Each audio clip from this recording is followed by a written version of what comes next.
Welcome to Cortburg Speaks Retirement, an audio podcast about investing in the stock market, financial planning, money management, and retirement planning. Each Wednesday, we help investors at all stages of life learn how to potentially grow and preserve their money from first job through retirement. Now here's your host, Miguel Gonzalez. Good morning and welcome to the Cortburg Speaks Retirement audio podcast. If your employer-sponsored 401k or 403b plan offers pre-tax, Roth, and or non-Roth after-tax contributions, which should you choose? How do you know which one might be appropriate for your needs? Start by understanding the features of each. Let's start with pre-tax for those who want to lower their taxes now. With pre-tax contributions, the money is deducted from your paycheck before taxes, which helps you reduce your taxable income and the amount of taxes you pay now. Consider the following example, which is hypothetical. Frank earns $2,000 every 2 weeks before taxes. If he contributes nothing to his retirement plan on a pre-tax basis, the amount of his pay that will be subject to income taxes will be the full $2,000. If he was in the 22% federal tax bracket, he would pay $440 in federal income taxes, reducing his take-home pay to $1,560. On the other hand, if he contributes 10% of his income to the plan on a pre-tax basis, or $200, he would reduce the amount of his taxable pay to $1,800. That would reduce the amount of taxes to $396. After accounting for both federal taxes and his plan contribution, Frank's take-home pay would be $1,404. The bottom line, Frank would be able to invest $200 toward his future by reducing his take-home pay by just $156. That's the benefit of pre-tax contributions. In addition, any earnings made on a pre-tax contributions grow on a tax-deferred basis. That means that you do not have to pay taxes on any gains each year as you would in a taxable investment account. However, those tax benefits will not go on forever. Any money withdrawn from a tax-deferred account is subject to ordinary income taxes, and if the withdrawal takes place prior to age 59 and a half, or in some cases 55, you may be subject to a 10% penalty on the amount of the distribution, unless you have an exception that applies. Now let's analyze Roth. For those who prefer tax-free income later. On the other hand, contributing to a Roth account offers different benefits. Roth contributions are considered after tax, so you won't reduce the amount of current income subject to taxes. But qualified distributions down the road will be tax-free. A qualified Roth distribution is one that occurs after a 5-year holding period and upon the death, disability, or reaching age 59 and a half. Distributions of Roth contributions are always tax-free because they were made on an after-tax basis.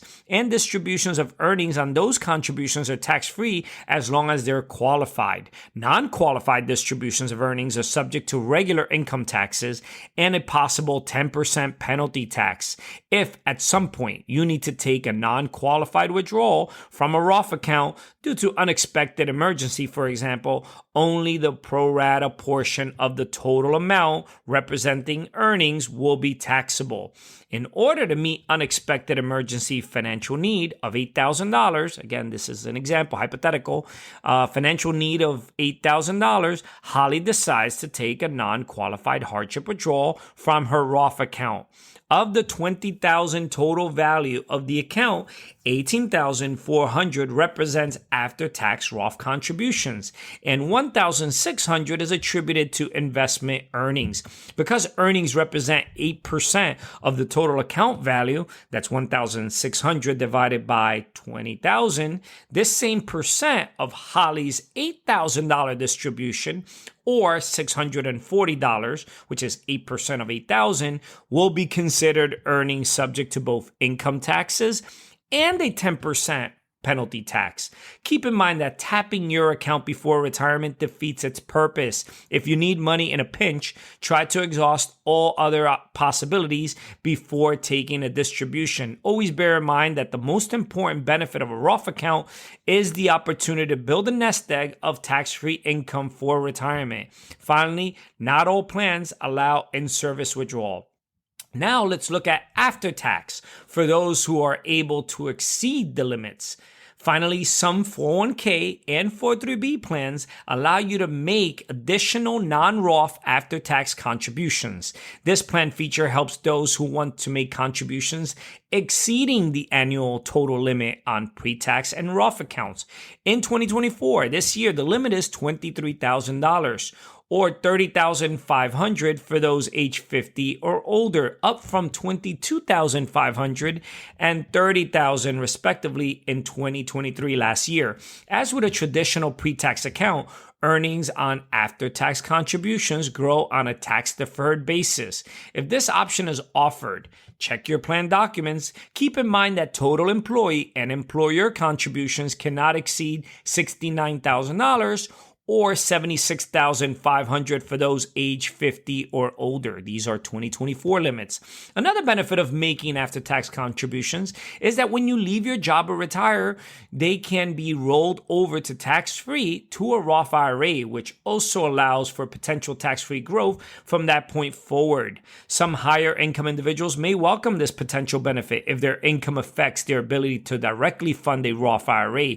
In addition to rolling the proceeds to a Roth IRA, you may also, 1, leave the assets in the original plan, if allowed. 2, transfer the assets to a new employer's plan, if allowed. Or 3, withdraw the funds. So, which to choose?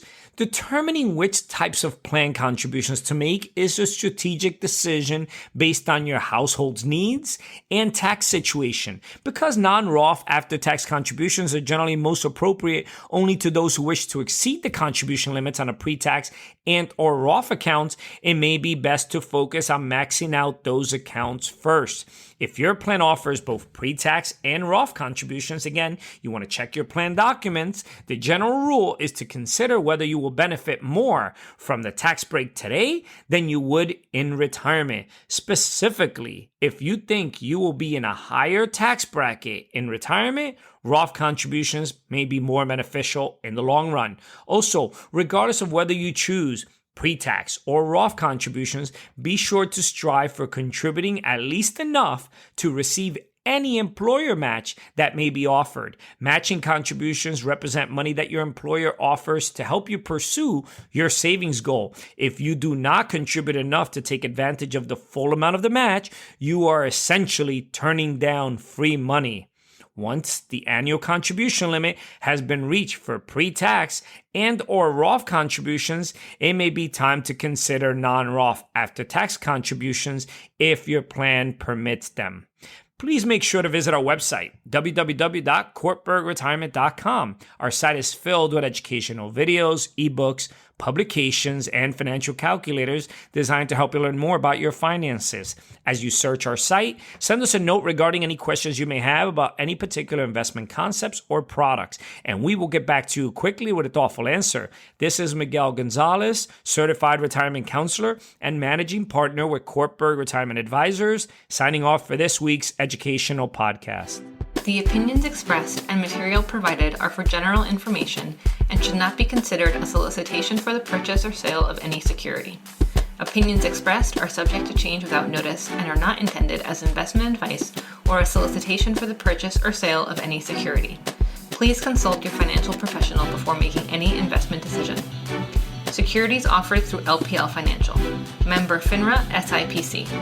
Investment advice offered through Private Advisor Group, LLC, a registered investment advisor. Private Advisor Group, LLC, and Cortburg Retirement Advisors, Inc. are separate entities from LPL Financial. Investing involves risk, including possible loss of principal.